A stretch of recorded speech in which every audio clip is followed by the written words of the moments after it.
Logic games, from crossword puzzles, word searches and chess to the more modern versions of the brain games that come in a box possibly, or I think very often on a tablet. They give the brain a fabulous workout. So today we're going to chat to our creative parenting expert Nikki Bush about why we need to give our children the opportunity to stretch those brains, exercise that grey matter. Nikki, welcome as always. Thank you so much for bringing such cool toys. I can't wait to delve in there. But let's start first with why it's so important to exercise the brain in our child. Well, Graham, our brains are plastic and elastic, and none more so than in childhood. So children can learn things much easier the younger they are, but actually we're talking about brain games, and they say that doing anything new and novel is great for delaying the onset of things like dementia and Alzheimer's. I'm going to just get right in there.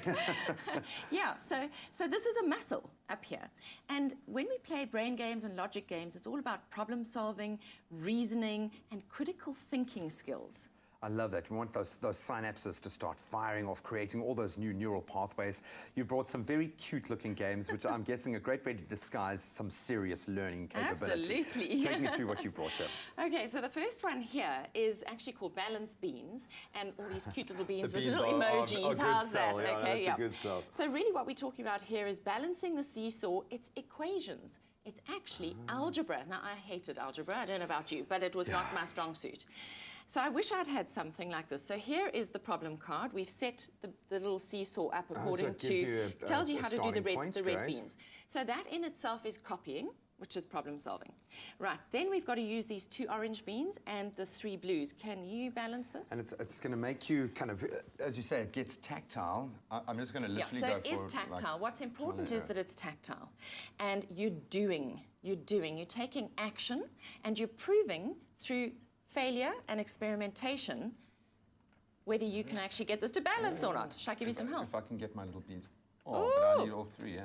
Oh, yeah, you need all 3. See if I can get it. Okay, so it's trial and error. Now, I happen to have seen a solution, so I can do a quick fix here. Wait for it. Wait for it. You see. So you're pushing. Ah, well done, well done. Now, this one just happens to have a few different solutions. I think the one that I've seen is something like that. Oh, wow. So it's teaching spatial awareness as well. There's this is all spatial planning. So there we go. We have our little solution. That's the one that I've done. Oh, cool, but if you also have a look here, how clever is this? It's got little 1, 2, 3 dots over here. If you actually do multiplication, so 3 times 3 is 9. 1 times 1 is 1. Oh, so that's clever. 10. And if you do the multiplication on this side, it also equals 10. It balances out. So it's It's teaching you the algebra behind the physical. Exactly. Oh, but that was actually just a game of logic. And it goes from easy to medium to hard to super hard. So the whole trick is to actually get kids to work through levels of difficulty. At what age would you start playing a game like this? That one from about grade 1. Okay. So you're 6-year-old. So I'm right ahead of the curve there. That's brilliant. Variety is also something that you talk about so often, that within routine children can become bored. Why, when it comes to these sorts of games, is variety so important? Why does a deck like that have a million different, and that's just with one game? So obviously the levels of difficulty must change to push a child and to get them to start from easy to go to more difficult to build their confidence. But you know what? You're not always going to have a table to work on. You might be in the car. So this is a little junior Rubik's Cube where we have to get the little monkey's face all together on one side and get a full yellow block on the other side. Now, I was also useless at these things. But that's universal. I think everyone is... Yeah, but some people do these in 2 seconds, But this is doodling. So while mum and dad are driving and we're in the traffic, I can actually be taking my brain to gym, which is fantastic. And again, it's using the left and the right hand as well, so you're engaging both hemispheres of the brain. Motor coordination, spatial planning, problem solving, all important stuff for when children go to school. We want to get them actually confident at their problem-solving ability before they hit the maths classroom, before they hit the science classroom. Prime them for those vital years, and it's just so much fun apart from anything else. So I think it's going to be easy to engage. We're going to continue our discussion about getting that mental training in as early as possible. Look at a couple more games. But Nikki, always awesome to have you here. Hopefully this has got you thinking of ways that you can start stretching not only your own brain, but starting as early as possible with your child as well. It's my feel-good breakfast show. Welcome back to your feel-good breakfast show, and comfortable too, right here on SABC3. Well, Living your best life. We just reclined the chair and I don't know how to get it back up. So I have to sit like this. Listen, let's get some more parenting advice on your feel-good breakfast show. Nikki Bush is back. We're talking about those all-important games to play with your kids, specifically mind games, those puzzles as well, and why those are very beneficial.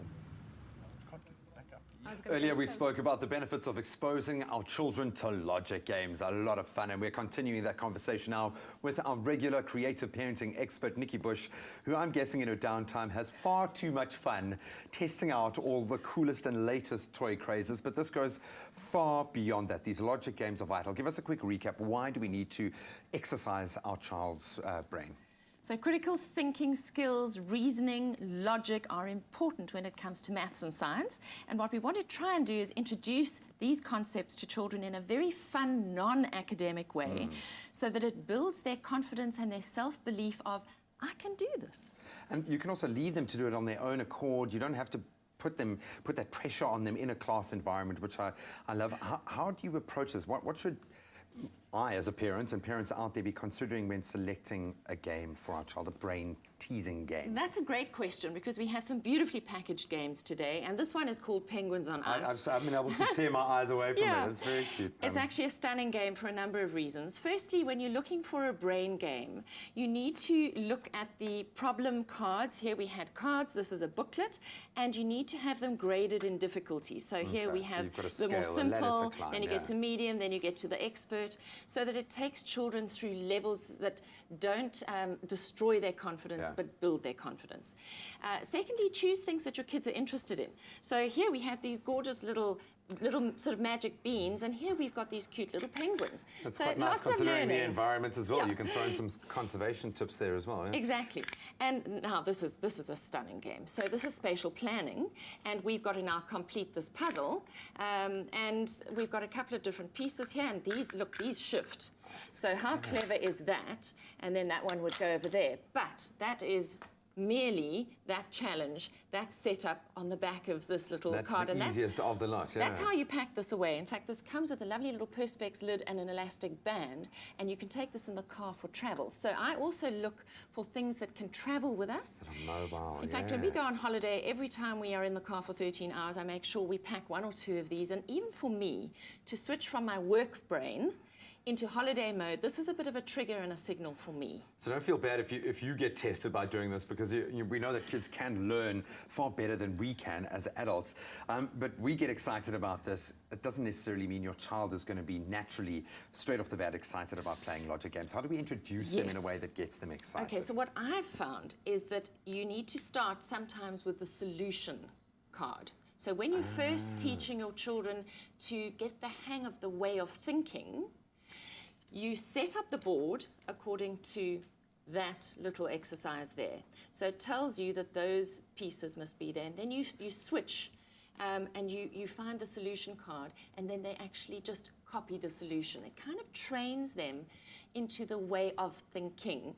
And then once they've done a few where they're actually copying the solution card, they can then actually attempt it themselves. So maybe don't expect your child to be able to do this first up, straight off the bat, but get them into that way of thinking. Let them grow that sense of achievement. So like here we started off like that, but they're now, so that's where they go. Okay, but maybe there's another solution, and you actually came up with another solution. I'm like that. I'm a renegade. I'm maverick in that way. Where can we get hold of these games? I know you deal with a lot of cutting edge and new releases. How do we get hold of the best logic games? I do. In fact, these are 2 new releases for this year. And as you know, I do Toy Talk every year. Yeah. And my hot list comes out in November. So everybody can come to, our viewers can come to our Toy Talk events in Johannesburg, 7th, 8th, 9th of November.